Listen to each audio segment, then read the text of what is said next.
মহল এখনো পর্যন্ত ফ্যাসিবাদী সেই স্লোগান দেয়, একটি একটি শিবির দর ধরে ধরে জবাই কর। এর চেয়ে হিংস্র, এর চেয়ে বর্বর স্লোগান কোনো কিছু হতে পারে না। বাংলাদেশে সহিংস ও প্রতিহিংসার রাজনীতি চিরতরে বন্ধ হওয়া উচিত, এমন মন্তব্য করেছেন ইসলামী ছাত্র শিবিরের কেন্দ্রীয় সভাপতি জাহিদুল ইসলাম। তিনি বলেন, বাংলাদেশে পাথর মেরে হত্যার রাজনীতি আর চলবে না। ফ্যাসিস্ট হাসিনার পতন ও গণ অভ্যুত্থান শুধু রাজনৈতিক পরিবর্তনই আনেনি, পুরো একটি প্রজন্মের রাজনৈতিক চিন্তায় আমূল রূপান্তর ঘটিয়েছে।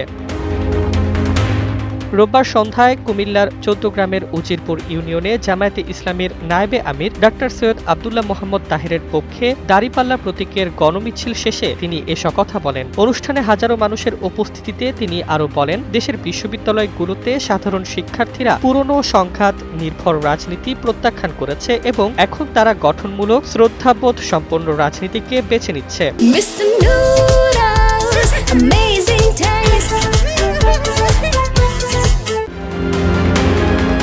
শিবির সভাপতি অভিযোগ করে বলেন, জুলাই আগস্টের গণ অভ্যুত্থানের পর ধারণা করা হয়েছিল দেশের রাজনৈতিক সংস্কৃতি বদলে যাবে, কিন্তু এখনো কিছু ব্যক্তি ও গোষ্ঠী সেই পুরনো সহিংস ধারাকেই আঁকড়ে রয়েছে। তিনি মন্তব্য করেন, যে কাজগুলো খুনি হাসিনা শেষ করতে পারেনি, এখন কিছু গোষ্ঠী নিজেরাই সেই কাজের দায়িত্ব নিয়েছে। বাংলাদেশে খুন, গুম, পাথর ছোড়া এসব বর্বর রাজনীতির স্থান নেই।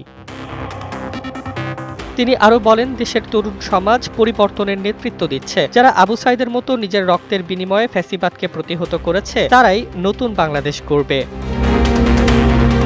গণমিছিলটি পরিচালনা করেন কুমিল্লা অঞ্চলের জামায়াত নেতা আব্দুস সাত্তার। উপস্থিত ছিলেন মাওলানা মাহবুবুর রহমান, মোহাম্মদ মাহফুজুর রহমান, মোহাম্মদ বেলাল হোসাইন, বীর মুক্তিযোদ্ধা মোহাম্মদ আক্তারুজ্জামান সহ স্থানীয় নেতারা। ডেস্ক রিপোর্ট, জয় জয় দিন।